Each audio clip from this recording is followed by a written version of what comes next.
Welcome, listeners, to An Industry's Insight, the podcast where we're all about the interviewees who have been or are still in the music, publishing, marketing, film, advertising, managing business, and more. I'm your host, Thomas Grabuznik. And I'm Dino Ciccarelli. And let's get right into it. So here today, we have a great teacher here at Five Towns College. We have Miss Poppiti. Yay. Hi, guys. All right, so what is your new book title and what is it about? My new book is A History of Equestrian Drama in the United States, Hippodrama's Pure Air and Fire, which is kind of a long title, I know. My publisher and I couldn't decide on a title, so we worked together until we found one that made everybody happy. But basically, it looks at equestrian drama, which is a type of theater that was popular mainly in the 19th century. And the identifying characteristic of equestrian drama is that it features live horses on stage inside theaters enacting characters in plays. Very nice. So, yeah, it's pretty cool.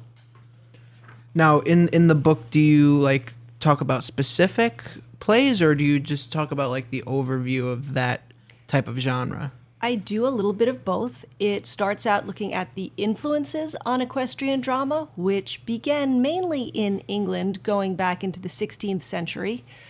So I do a chapter looking at those early forms. Then I look at how the form transitioned from England to America, mainly with performing horses and performing riders, but not yet in plays. Okay. So that happened around the turn of the 19th century is when we see the first horses actually being incorporated into theatrical plays. And then I spend the rest of the book, chapters 4, 5, 6, and 7, looking at different types of plays in which the horses were featured. And then I have one more chapter, which is the conclusion. Okay, so 8 chapters total. 8 chapters, yep, and 3 basic parts. First looking at the early influences, then looking at the plays, and then a conclusion. Very nice. Chapter's pretty longer.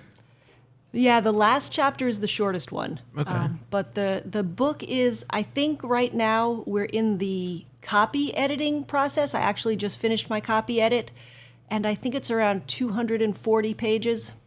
So not terribly long, but... Now, can you say when it will be out, or? Yeah, we had a date of August, but they just moved it up, I noticed, on the website to anticipated release of June 2018. Okay. Very nice. So that was exciting. So maybe as early as June, we'll see. Now, what distributor are you selling it on? Where are you selling the book? So it's published by Routledge. Okay. But they have a communications theater film wing, which is Focal Press. So it's marketed as Focal Press and Routledge. So it comes out through, I guess, both of them. All right. All right. So when and why did you start writing? Oh, that's a really good question. When I was in graduate school at New York University, I was working toward my PhD, and of course I had to write a dissertation. So I was looking at a few different topics that were really interesting, but I just couldn't decide. I was looking at writing about a group called the 52nd Street Project, which works with kids to pair up kids with professional playwrights and actors and then put on shows that the kids write. And I was kind of wanted to do that. And then I was also sort of looking into doing it on the history of a theater. And my advisor at the time, Lowell Swartzell, said, you really love horses and you really love theater. Why don't you write about that? And I was like, oh, I didn't know I could write about that. And he said, yeah, you can. And he had written a book about clowning. And in his book about clowning, he had done some research on the early comic pantomimes that they did at the circus featuring horses. And he was like, no, this is perfect. No one's really written about this, and you're the person to do it. So from there, it kind of took off. So I actually owe it all to Lowell Swartzell. So do you do anything other than writing? You write, of course, about the different, you said the equestrian plays and stuff like that, but do you write other stuff? Is there anything else that you venture off into when it comes to stuff like that? I do. I've done a lot of writing. I've published a number of research-based articles, so those sometimes relate to the subject of the book, but don't always. Most recently, I did an article on the use of a turntable stage in Hamilton, Okay. and that was, I'm thinking probably about 6 to 9 months ago that came out, and for that I won the Herbert Greggs Award, which was kind of cool because that's from the United States Institute for Theater Technology, and once a year they give that award out for an article. So this is actually the second time I won it, but the first time was for a thing about horses, for War Horse, looking at the puppetry. But in Hamilton, there are no horses at all. I just looked at the stage and the way that they constructed it and how they work it into the plot and the choreography and the stage blocking. If you get a chance to see Hamilton, it's pretty cool because sometimes you can't even tell when the dancers are moving versus when the turntable stage is moving. So for that, I did a lot of interviews of the teams that built and constructed the whole set, and also with David Corrins, who did the set design. And he's used a lot of turntable stages. He used one in his production of Misery on Broadway and some other shows that he's done. So I do that. I've also looked at producing theater in some of my articles. I've done a lot of directing of shows in college settings and also with younger kids. So I looked at how that works in different ways, you know. Have So, you lots of stuff. have you done any theater stuff at Five Towns? You know, ironically, I haven't done a lot of theater stuff at Five Towns. I teach a number of classes that have dramatic literature that I get to do plays in. For example, this semester I'm teaching Masterworks. Last semester I did a course in Shakespeare, and I think we call it The Drama, where we read plays. But I've been focusing more on the literary aspect of the actual scripts themselves than doing the plays. But I'm always open. I love being in the theater and directing and teaching those kinds of classes. So hopefully in the future, now that I'm done with the book, I think I'm kind of hopeful that I'll have more free time. So that would be nice. So, where did you go to college and what did you major in? Okay, I went to college at Stony Brook and I majored in liberal arts. Okay. Because I could not really decide what I wanted to do. When I was a kid, I rode horses competitively. So when I finished high school, I really didn't even want to come to college. I really just wanted to ride horses professionally, which I did for a long time. I rode and I trained horses and I taught horseback riding, but my parents really thought it was a good idea to go to college. So I lived on Long Island and Stony Brook was nearby, so I went there. And I studied liberal arts, but I minored in theater because I always loved theater.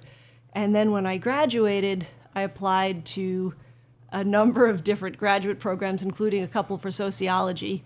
And then when I got all my acceptance letters back, I decided that I would probably just rather stay at Stony Brook and study theater. So that was what I did. They had a master in theaters, a master in theater, and they have a master of fine arts in dramaturgy. So I did that, and I got my MFA. And then when I finished that, actually while I was still working on that, I started working as a professor. And then I went back to school at NYU in the city, New York University, and I got my PhD in educational theater. Very nice. Yeah, and then I figured I had spent like pretty much as long as I could in school, and it was time to just work. So I've been teaching since then. So, like you just said that you decided to start teaching. Anything else specific that made you become a teacher, or? Yeah, it was actually really interesting because I didn't plan to become a professor. I truly didn't know what I wanted to do. I liked working in theater and I liked writing, but while I was in graduate school at Stony Brook, we had a requirement to be TAs or teaching assistants. And when I did that, working with the professors, I found out that I really liked it and that I was pretty good at it. So then the professors asked me to do more of it. And then I actually got a job teaching a course or two at Stony Brook while I was finishing up my degree. And I liked that. And so then I adjuncted a little bit at some other local schools. Like I taught acting for a while at Suffolk Community College and different places until I found Dowling, which was where I taught for a long time before they closed.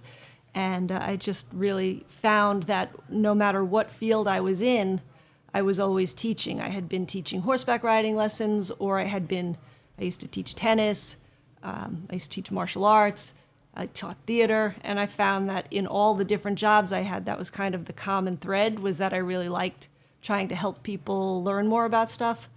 So kind of found my way to being a professor. In your opinion, what is the most difficult part of the writing process, really for anything? That's a really great question. I am a person who really enjoys researching and planning and editing and outlining. So for me, that stuff is always a little bit easier than trying to find my way to the idea. I often get a good idea, but then it's hard to put it into the format. So I start a lot of projects that then I go back to the drawing board on. So I guess for me, the hardest thing is kind of identifying what it is that I'm going to write about and what's going to happen in that story. And oftentimes I'll start writing something and then I'll just feel like it's not quite going right, and then I'll go back to the beginning. But that's probably more for fiction. I've written some plays, and for those I have that problem. With research, I just like researching, and sometimes it's hard to feel like I've done enough research and now it's time to just actually write, which is a challenge with the book because I'm constantly thinking of just like one more thing that I want to add or one thing that I could say a little bit differently. But that's a nice thing about having a deadline and an editor is they tell you, no, you have to stop now. You've got to be done. So Now with that, do you get writer's block? I do get writer's block. I have a thing which I don't know what the term for it is, but often when I have one project that has to be done, I'll often get really great ideas for some other thing that I might like to do. Yeah. And that makes it hard to do the one that you're on deadline for. But yeah, when I do that, I usually just try to keep, even if I just write stuff that I know is terrible, I just try to keep typing. And I find that sometimes that kind of helps me work through it. Very nice. So, what was an early experience where you learned that language had a power? Oh, that's a really great question. I guess that when I was a kid, I'm an only child, so when I was a kid, I loved to read. And as I said, I loved horses too. So I read the books of Marguerite Henry, she's dead now, but she was a really popular author when I was a kid. And those books would focus on a horse in some setting. One was about a horse, a donkey, I think, in the Grand Canyon. One was about a wild horse that lived on a little island called Assateague, and they had all of these different worlds. And I just remember reading those books as a kid and having my dad read me those books when I was really little and just feeling like it opened up a whole other world that was really just created by the words themselves. So I think that really got me interested in how you could do that and how you could tell a story with just words. And then when I got older and I was in probably my first couple of years of college and I started reading the plays of Shakespeare, I got really amazed by the way that he too could create a whole world with just his words. So those ideas always kind of captured me, that you could use language to tell someone a story that they could see, and just create a new world for them. That's pretty interesting. So this next question's off the whole writing thing, back to the with theater.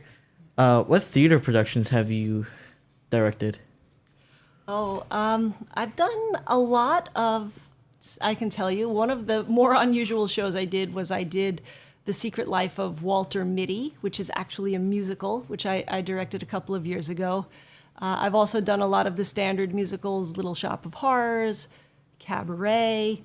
I just learned today that one of the creators of Schoolhouse Rock passed away. I think he was 94. That's a show that I've directed twice, and it's a show I really love. I directed it with little kids, a group of 4th through 8th graders not too long ago, and I also directed it with college kids, and then we did the show, but we also did workshops with it with younger kids, so it's kind of cool to see it from different perspectives. So that's a favorite of mine. What else? Godspell. Oh, you put me on the spot trying to remember all the shows. I've done a lot of new theater. That's one of the things I really love to do. So I've worked with a few new young playwrights to develop their plays from, typically they're college students who take playwriting courses with me, and then we work to develop the scripts for production.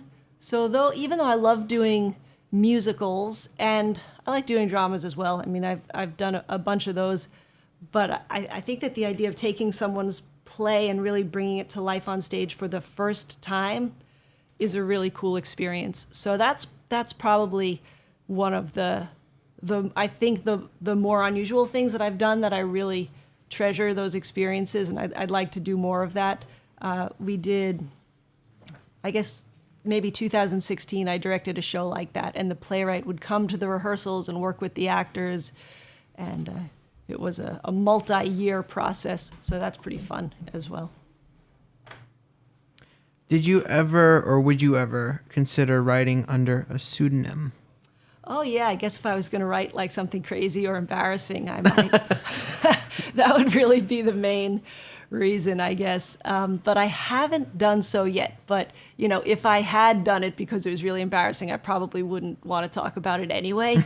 But I can tell you, I haven't yet published anything under a pseudonym. I do write fan fiction for fun, and I don't tell anyone where that is. I just write it because I like to. You keep it a secret. I keep that one to myself. So, over the years of writing, what has helped you become a better writer, per se, to you? Really, I think that the two main things are reading and writing. Just doing that. I have always loved to read, and I think oftentimes when I read something good, I try to really take note of it, and I find that kind of exciting and inspirational. And when I read something that's bad, I try to take note of that and remember why it doesn't work and what's wrong with it. So I find that really helpful. And then I think just my own writing is a good teacher. Sometimes you'll write something and then you'll look back on it, or you'll see it in print and you'll just feel like, wow, if I wrote that now, I'd do it a little bit differently. So I find that helpful, but I take advice wherever I can. So I try to I'm always going to events if authors are speaking, or I go to BookCon. I'm that kind of nerd, so I'm at BookCon every year, and I just love to hear people talking about their writing process and try to mooch as much information as I can from other people who do it. Do you have another book out, or any? This you only is, have like articles. This is my first book, my first full-length book. I'm hoping to write others. Of course, I have a few other ideas, but this is the one that I've been thinking about the most. It's a sort of the evolution of my dissertation. So if you compared it with my dissertation, it has the same basic subject matter, but it's very different. So this is one that I've kind of been waiting a long time to do because I've been working full-time. I was working full-time when I got my PhD, so I just haven't really had a break to do it.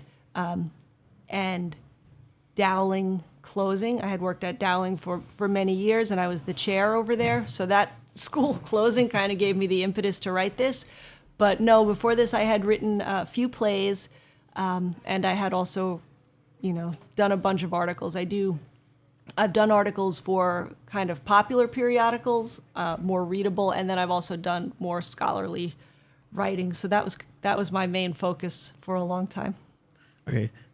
So do you read any reviews that come back on like your articles or your playwrights? It's funny because I actually really love getting feedback, but not everyone who gives me critical feedback thinks that's true. Mm-hmm. Because I don't always agree with what people say, and I will be happy to kind of confront them about it and ask them about it and say, why do you think this? Why do you think that? But it doesn't really upset me to get something critical or negative. And of course, it's always nice to get positive feedback. Yeah. So I love getting positive feedback. That's much better. But sometimes the most helpful things that people give you, for example, I had an early editor on my book had a lot of feedback. She was really concerned. She was like, wow, this needs to really develop here and here. And it was super helpful because she had good spot-on observations in a lot of places. So yeah, sometimes feedback can be super helpful. But when I when I read the writing of others, I always try to remember that people are usually working pretty hard on it, and so I try to be constructive. Sometimes I do reviews, and I always try to think, if this were my project, how would I want someone to say what I think needs to be said, and say it in a nice way. So you would say for the bad ones, you just like shrug them off. You don't like let them bother you at all? I really think about whether I think they're accurate or not. I try to be pretty careful with my writing, because when I was a young writer, I had a really bad experience where I published something that was not super well written and was also very poorly edited. So it came out not great, and it offended one of the people I was writing about, when I really had not meant to offend them, and they really took it the wrong way. And it made me very conscious of the fact that sometimes you can hurt someone's feelings or offend them without meaning to do so at all. And after the fact, it was a really hard lesson for me to learn, because I was a fairly young person, and my editor didn't really support me. She supported me when she talked to me, but then when she talked to the other person, she supported them, and it was a hard lesson to learn, but it taught me to always really carefully proofread stuff and really try to look at it from the other person's point of view and make sure that there's as little room for interpretation as possible. So I think even though that was a really negative experience, it was super helpful. And I'm glad I had it when I was younger, because I got to use it from then forward. I don't think I'll ever forget it. So going back to a history of equestrian drama, Yes. what was the timeline of like when you started it, and you said that you just recently finished it, it's in the production stage. So what was the timeline between that? Like, when did you start? Yeah, it was actually really ridiculous, because what happened was, in the summer of 2016, when I had to change jobs because of Dowling's closing, I decided, you know what, I had been waiting for a sabbatical. When you're a professor, you get sabbaticals periodically, but the school I'd been teaching at had been having financial trouble, so they weren't giving, I didn't get the sabbatical when I originally thought I would. And so anyway, I was like, this is a great opportunity for me to write my book. So I started pitching it, and when the first publisher that I wrote to said that they would publish the book, and they asked how long I would need.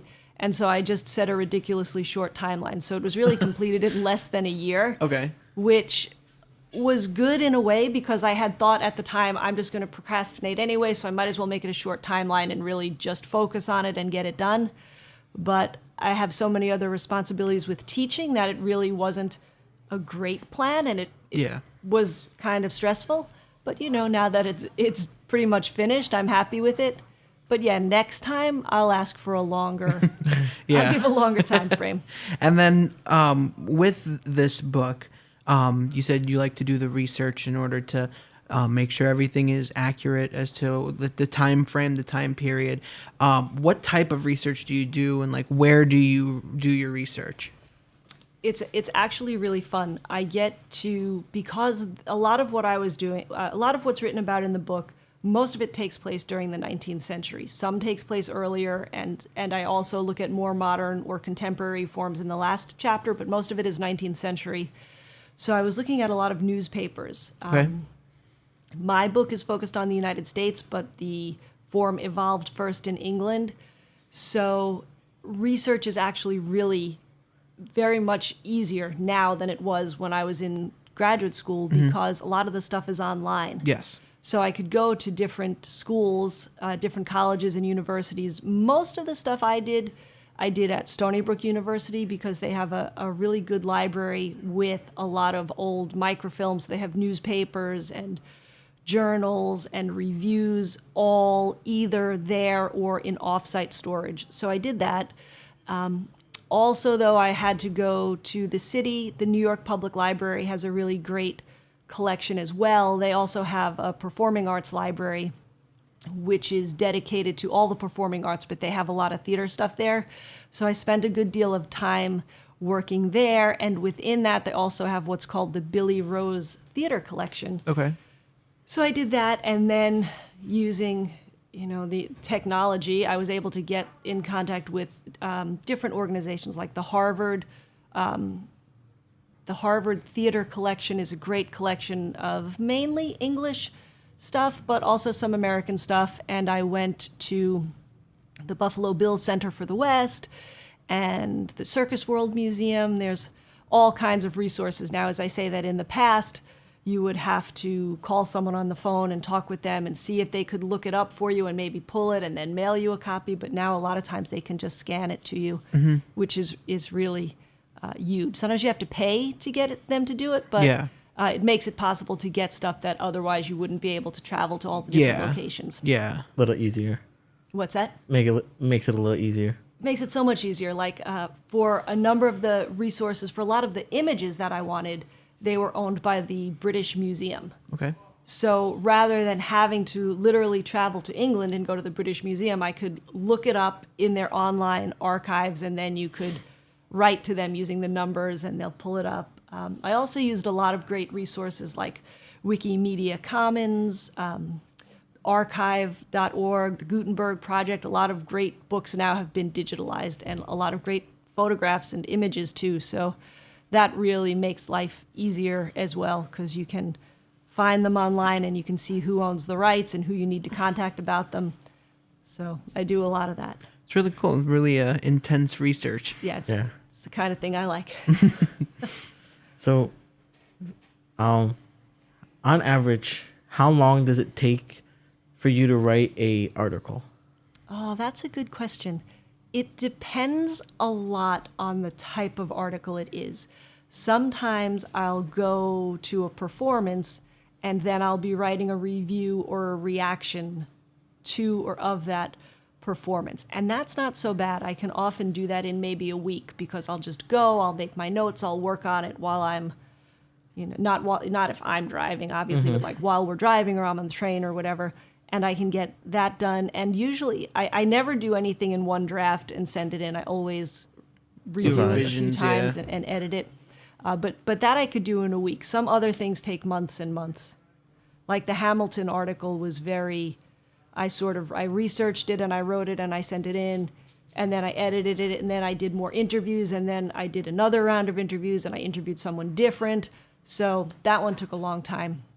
I never really know when I start exactly where it'll go and how long it will take. But generally, the more detailed the audience wants it to be, the longer it takes me. And so how many hours a day do you write? Well, I know that you're supposed to write. Like Stephen King always tells me I'm supposed to sit down and write every day, because I love Stephen King, and I've kind of tried to follow his plan, but it's hard when you're working. Mm-hmm. Yeah. So there are many days that I don't write at all, and there are other days where I literally wake up in the morning and write all day. Yeah. So I think in an ideal world, I would like to be that person who wakes up and writes a few hours every day. But for me, it usually winds up being a few days without writing and then a few days with too much writing, and they probably balance out to a few hours every day. Does your family support your career as a writer? Yeah, my family is really great. I think that sometimes it's very inconvenient for other people when I'm writing, and it can be a hassle because I can get stressed out when I'm writing, and I'm aware of that, so I appreciate it. Yeah, they are supportive, and everyone in my family has different ways of being supportive.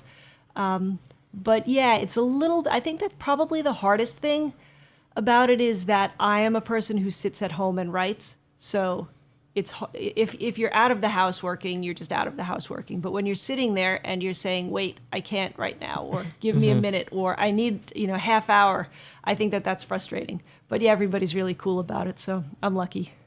That's good. Yeah. Now, for like musicians who are getting started and they're not well known, there's a saying that you should get your 1,000 hours in. When it comes to writing, what is it for that? Like, because of course, it's like you can spend 1,000 hours writing and you only have like just one little, like a book or two or something. But what would it be for writing? Yeah, this is something that I think about, and I'm a believer in the idea of the 10,000 hour rule. Okay. Which is a huge number, I know, but it's just the idea that I always feel like this isn't my idea, but I agree with this idea that if you look out at people who are really exceptional at anything, no matter what field they're in, they all have in common that they've spent an extraordinary amount of time practicing it. And not everybody who practices for an extraordinary amount of time is good, but no one who hasn't practiced and worked for that long is good, if that makes sense. So I think that some people have more natural talent than others, and some people take to it quicker than others. Yeah. But I guess I think that really, I believe no matter who you are, you're going to get much better if you practice. And unfortunately, you'll probably, as I did, get better because you'll learn from your mistakes and you'll see what didn't work, and then you'll say, oh man, I don't want to do that again. And then hopefully you'll find a better way and maybe pick up tips from other people along the way. Yeah. Have you been granted any award or specific accomplishments for your writing? I have. I wrote. I won a couple of playwriting awards when I was at Stony Brook University. The SUNY system would have a playwriting competition every year, so I won that twice while I was at Stony Brook, which was really cool because you would then get basically like a free ride to the SUNY Playwriting Festival, and they would present plays from the different schools, and you would get a professional director, and you'd get a cast of actors. Usually you'd get student actors, but it was super fun. So I had a couple of my plays sponsored productions that way, which was nice. And then I won this year, and I forget exactly, I think maybe 2011, pretty recently. This year and a few years ago, I won the Herbert Greggs Award from the USITT for the Theater Design and Technology. And a few years before that, I was what they call the Merit Award winner, which is sort of like the runner-up. So I thought that was awesome when I got that, but now I feel like, oh yeah, that one wasn't even as cool as when I got the other ones. But that one was for an article that I wrote about some stage machinery that was designed and patented for the production of equestrian dramas. And then I won one for a piece I did on Warhorse, and the puppetry and the construction and the operation of the puppets in that play, and then the Hamilton one. So that was my most recent. That's pretty cool. Yeah. So with all your accomplishments and everything, do you ever Google yourself? Oh yeah, of course. Nothing really exciting comes up, but I do Google myself from time to time. And they tell us that it's okay to do that, so I have no shame about Googling myself. I like to see what's out there. Sometimes you find weird stuff. Some photographs come up, and I have no idea who they are or what they have to do with me, but they do consistently come up, which is really strange. But yeah, I do now and again. You said that you're told to Google yourself? I thought you weren't supposed to Google yourself. No, it's okay now. In communication, especially, it's a good thing to do so that you know if someone else Googled you what they would find, and you can at least be aware of it. I guess in case something crazy comes up, you can explain it away so that people don't cross you off because of it. Or if maybe you're trying to build a platform for yourself, you can see what's working, what's not, what are the top things that are coming up, and then you can try to tweak it to make it the way you want. Yeah. That's cool. Yeah, I could say for myself, so feel free. I could say for myself, it's kind of like, I understand what you mean, because like I put music out under my real name, well, my nickname, but my full name. Right. But if you put that into Google or YouTube, the hockey player comes up. So it's like, yeah, because it's the same exact spelling and everything. So it's like, but it's said different, right? Yeah, my last name is Ciccarelli. He pronounces his, I think, Cicerelli. So yeah, so I totally know what you mean when it comes to like, because like somebody could be like trying to look up something of mine, and it's like, oh, here's a whole bunch of hockey clips. It's like, oh, okay, cool. Right. You played hockey? Yeah. Exactly. So I think it's a good thing. I mean, I've only looked up my name once, and it was to look up my song if someone wanted to find because I used my song one of my English essays, my first semester. So I looked it up, and it was the first thing when you type in the full thing. I never looked up myself, like my name. I've typed in our podcast, and it's the first few like things come up, like our Facebook and our YouTube page and everything. First few images are like images from our video, so I can see what I mean. It's pretty cool. Yeah, it sounds like you're doing it exactly right because no strangers are coming up and no hockey players are coming up. Yeah. We already stated before Thomas asked if like your family, they support your career as a writer. How do you balance your obligations within like your family, teaching, writing, and so on? Yeah, I have, sometimes I wake up early in the morning to do stuff. Sometimes I stay up late to do it. I try to keep away from working too much during the times that are supposed to be family times. Mm-hmm. What's always a challenge for me is I actually really enjoy a lot of my work. I wouldn't say I enjoy every single aspect of everything I ever have to do, but sometimes I won't even realize that I'm working, and someone else will look over and be like, "Why are you doing work?" And I'll say, "Oh, I don't know. I wasn't even thinking about it." Yeah. So that's a challenge for me. But yeah, I try to get it out of the way when everyone else in my family is at work or school. Mm-hmm. I try to do it all then so that when they come home, I can just be, because I love my family, so I like to hang out with them as much as I can. Yeah. But, honestly, like when I was working on the book, when I have a project that's on deadline like that, a lot of times I just have to check out and say, okay, I'll be at the library. They close at 9, I'll be home then, which works out okay too, because I think once I'm out of the house, everybody just finds something fun to do and kind of forgets that I'm gone. And then I come home and they're like, "Oh, hey, how you doing?" Yeah, I remember that last semester you'd always, there was weekends like, yeah, you're like, I worked on my book, and when you asked us like how our weekends were, and you're like, I worked on my book and everything. Yeah. There's a lot of that where I just, like, I go to the public library often, and I sometimes think that they might wonder, like, what I do, because I never take out any books. I just sit there in the cubby and I work. But, yeah, that's what I do. I just sit in the cubby and I work, and then it gets done. Peace and quiet. A nice quiet place. Yeah. And Right. So have you written, because like you said, you've written fictional stories, and have you written for the opposite sex? If so, what's the difficult part about doing that? I do, and honestly, for me, I haven't had an issue with that, but I will often have an issue. I'm having an issue right now because I'm reading Artemis, which is the new Andy Weir book, the guy who wrote The Martian.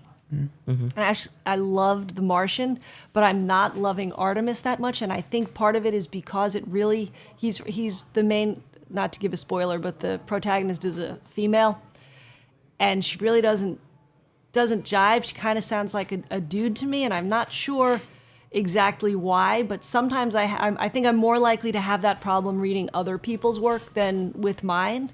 I don't know. I think I'm just in touch with my masculine side, so it's easy enough. I have many other problems with my characters, but I don't know. The gender doesn't really bother me too often.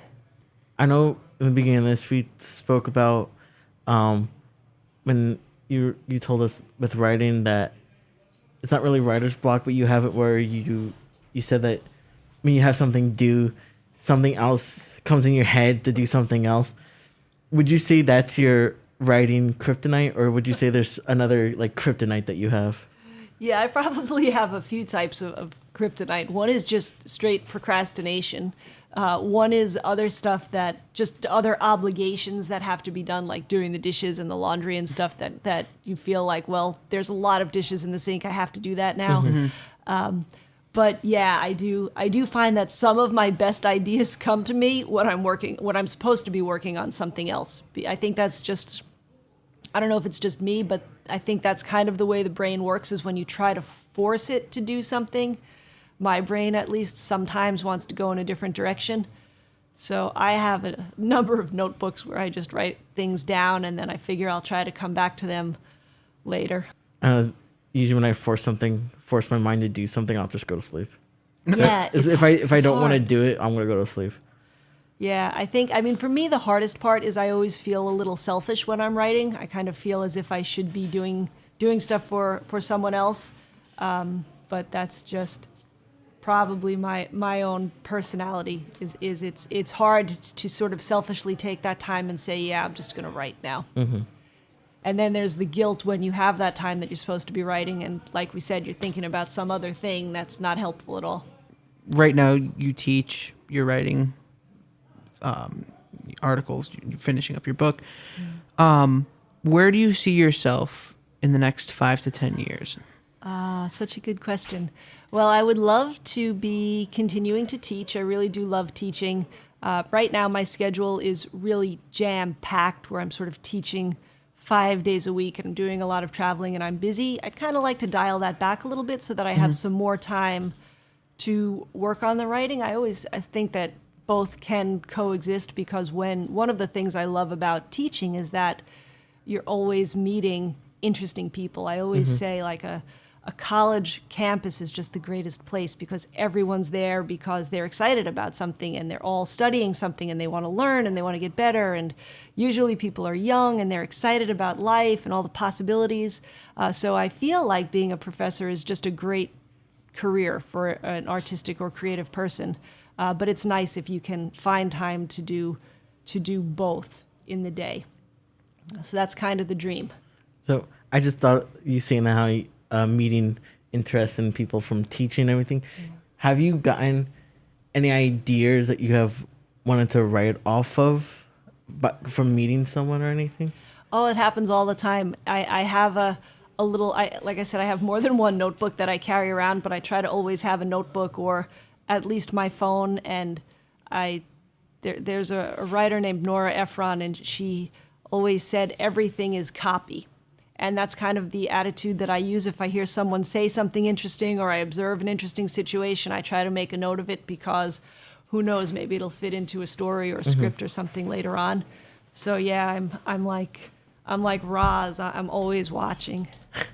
Always watching. Get it. It took me a second. With your writing, do you try more to be original or to deliver what the reader wants? I think it depends on what I'm writing. There are some times where I know my audience really they don't really care about me. They just want to learn about something. You know, if I'm, for example, reporting on some performance, there are some times where the readers of the thing that I'm writing for really just weren't there, and they want to know what they missed, what happened, what was it like, what did it look like, what did it sound like. And then there are other times when I think the reader is interested in what I think about it or how I interpret it. So I guess I try to always keep the reader in mind and sort of let that be my guide. If I'm doing my own creative writing for something that hasn't sold and that I'm just working on, then I can, I guess, do whatever I like.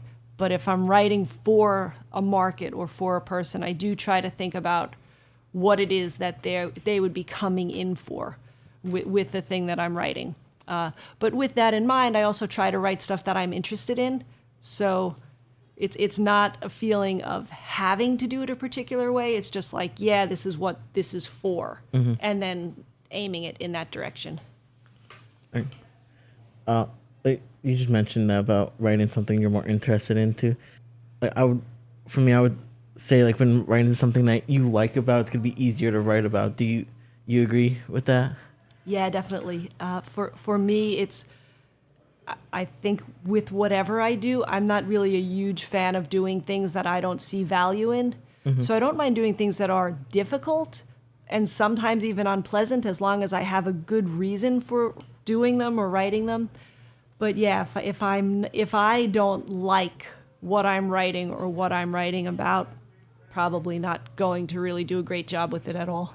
Or it's gonna make it difficult to write. Yeah, definitely. Which I think is a challenge of being a student. I always try to leave that room in my classes where I'll say, try to pick a topic that you're into, try to pick something that's interesting, because it's really an awful feeling when you feel like you have to write about something that you don't care about at all. Yeah, that's why I always hated that, having to write about something. That's why I liked with our speeches in speech class, you could talk about anything. Yeah, I think that makes a big difference. Yeah, it does. This is our second to last question. So, if you could tell your younger writing self anything, what would it be? That's a tough one. I guess I would probably try to tell my younger writing self to write more. But at the same time, I kind of think it's helpful to go out and do other things. You know, I find that life is always changing and giving you different goals and putting you in different circumstances. But I guess that reading and writing as much as possible is probably a good plan. So I definitely could have been more disciplined about that. I spent a lot of time doing other things, but I did have fun doing them when I was my younger self. So I guess they made a positive contribution. Mm-hmm. So for our last question, what advice would you give to beginners who are nervous about writing and afraid to get their writing out there or show it to anyone, and afraid of being like put down or like getting bad criticism or whatever? I think it's always hard to take that risk and put yourself out there with anything, whether it's music or art or writing. And it's easier to say this than it is to sort of do this and put it into practice. But really, what I think the best advice is just to remember that you're doing it, you're trying.